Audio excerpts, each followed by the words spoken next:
자, 다음 문제 풀이해 보도록 하겠습니다. 자, 5 이상의 자연수 n에 대해서 pnx가 다음과 같이 긴 식으로 되어 있고, 자, 이렇게 긴 식으로 되어 있는 것이 뭐라고 되어 있다? 자, x제곱 더하기 x 더하기 1로 나누어 떨어져 라고 되어 있으니까 몫이 이렇게 있어요 라고 볼 수 있습니다. 아시겠죠? 자, 그러면 이제 요 상태에서 우리가 어떤 것을 또 해볼 수 있겠냐라고 하는 건데, 약간 좀 어렵습니다. 어려운데, 자, 이런 문제들이 있으면 일단 하나씩 해보자라는 생각을 갖고 있으면 좋아. 선생님 너무 식이 길고 복잡하고 어떻게 해야 될지 잘 모르겠어요 라고 한다면 하나씩 해보자. 뭘 하나씩 해보냐? 뭐 진짜 기본적인 것부터 해봐도 돼. 오케이? 근데 조금만 더 생각해서 좀 한 단계 더 진화된 어떤 방법으로 우리가 시도를 해보면 좋을 것 같은데, 먼저, 자, 이 녀석을 보면은 얘가, 우리 많이 봤어. 익숙한 놈이야. 오케이? 지금 뭐, 어디서 익숙하냐? x제곱 더하기 x 더하기 1이 0이 되는, 자, 이걸 허근이라고 하는 놈이 있는데, 그 허근을 우리가 오메가라고 잡아봤을 때, 자, 오메가 제곱 더하기 오메가 더하기 1이 0이고, 자, 그리고 오메가 세제곱이 1이다 라고 하는 것을 우리가 알고 있죠. 그쵸? 그래서 요것을 좀 이용해 보자 라고 하는 겁니다. 오케이? 그러면서 요 n이 5 이상의 자연수다 보니까 5부터 집어넣어주면 돼. 5, 6, 7 이렇게 집어넣어주면 돼. 그러면서 어떤 규칙이 나오는지를 살펴보면 되는데, 선생님은 5보다도 P3, 3을 한번 집어넣을 거야. 3. 오케이? 3이 아닌데요? 그래서 한번 집어넣어 볼게. 알겠지? 잘 봐봐. 3을 집어넣어주고 여기다 오메가를 이렇게 집어넣어줄 거야. 그 오메가를 집어넣어주게 되면 얘가 0이 되니까 이 값이 전체적으로 0이 나와야 된다라고 요구를 하는 겁니다. 오케이? 근데 물론 꼭 3에서 0이 되지 않을 수가 있어. 왜냐면 여기 64가 있기 때문에 이게 꼭 3에서 0이 되지 않을 수 있는데, 한번 언제 0이 되는지 한번 살펴보자라고 하는 겁니다. 그래서 일단은 얘를 한번 찾아볼게요.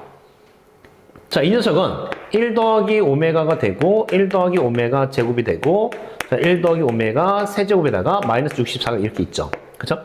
그런데 얘가 뭐냐면 얘는, 자, 위에 있는 힌트 때문에 마이너스 오메가 제곱이 되고요. 자, 얘는 뭐냐면 마이너스 오메가가 돼. 얘는 그러면 2가 된단 말이야. 이 세 개를 이렇게 곱해줘 라고 돼 있는 거지. 그치? 자, 그러다 보니까 이렇게 곱하면은 2 오메가 세제곱 마이너스 64가 되는데, 오메가 세제곱은 다시 1이야. 그래서 얘가 2 빼기 64가 되면서, 일단 얘는 0이 아니구나 라고 하는 사실을 알 수 있어. 오케이? 자, 그러면은 이제 또 어디로 갈 거면 P6으로 갈 거예요. P6으로. 왜 그럼 다 건너뛰고 6으로 가느냐?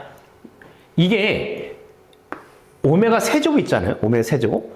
오메가 세제곱은 1이란 말이야. 그러면은 오메가 세제곱이 1이면 보통 3개가 반복된다라고 하는 것을 알 수 있어. 그래서 자, 오메가 우리가 n에다 3을 집어넣어서 찾았던 것처럼 이번엔 분명히 3개가 반복될 거라고 예상이 되기 때문에 6을 집어넣어 보는 거야.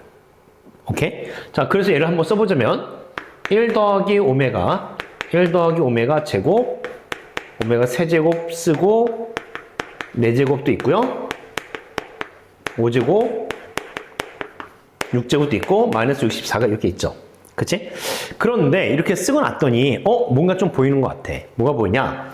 오메가 세제곱 역시 1이다 보니까 이놈이랑 이놈이 같은 놈이구나 라고 하는 것을 알 수 있어. 자, 요놈이랑 요놈도 같은 놈이고 요놈이랑 요놈도 같은 놈이다 라고 하는 거지. 그치? 그래서 이렇게 3개를 계산했던 것이 2였잖아? 그럼 이렇게 3개를 계산한 것도 2가 됩니다. 따라서 결국 여기다 쓸까요? 결국 P6의 오메가 값은, 자, 2의 제곱 마이너스 64가 돼서 얘도 역시 0은 아니다 라고 하는 사실을 알 수 있어.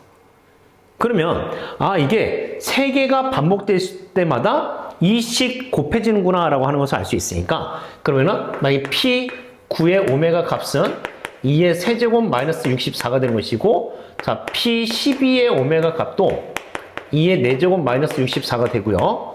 자, P15의 오메가 값은 2의 5제곱 마이너스 64가 될 거고, P18의 오메가 값은 당연히 2의 6제곱 마이너스 64가 되는데, 드디어 얘가 0이 됐다라고 하는 사실을 알 수 있어. 오케이? 그러니까 우리가 찾으려고 했었던 n의 값은 18이 되는구나 라고 딱 찾아낼 수 있는데, 문제에서 뭐라 써 있어? 모든 자연수 n의 값의 합을 구하라고 했단 말이야. 뭔가 더 있다는 얘기겠지. 그치?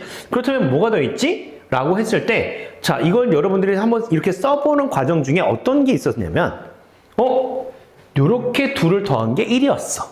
그치? 이렇게 둘을 더한 게 1이었어. 이렇게 둘을 더해도 이 곱하면 1이 더한 게 아니라 곱한 거지. 선생님 잘못 얘기했어. 곱한 게 1이었어. 그러니 이게 P20이라고 생각하게 되면은 P20의 오메가라고 생각하면은 얘가 1 더하기 오메가부터 해가지고 쭉 곱해져서 1 더하기 오메가 18제곱을 지나서 1 더하기 오메가 19제곱 그 다음에 1 더하기 오메가 20제곱 마이너스 64가 자 이렇게 있는데 자 이 상태에서 분명히 여기서부터 여기까지 곱한 게 2의 6제곱이었단 말이야. 근데 다시 이렇게 둘이 곱한 게 오메가 세제곱이 되면서 이것 또한 1이 되는 거죠. 그죠? 그러니까 전체적으로 값은 동일하게 된다라고 보는 거야. 오케이? 자, 그러니까 이제 어떻게 되는 거다? 결국 20까지 곱해도 되는구나. 그 n의 값이 20이 있겠구나라고 하는 거죠. 그래서 두 개를 더해주게 되면은 38이라는 값을 구할 수 있었다라고 보는 겁니다. 아시겠죠? 그래서 이런 식으로 이제 우리가 하나씩 넣어가면서 규칙을 찾아갈 수 있는 그런 문제였다라고 보시면 되겠습니다.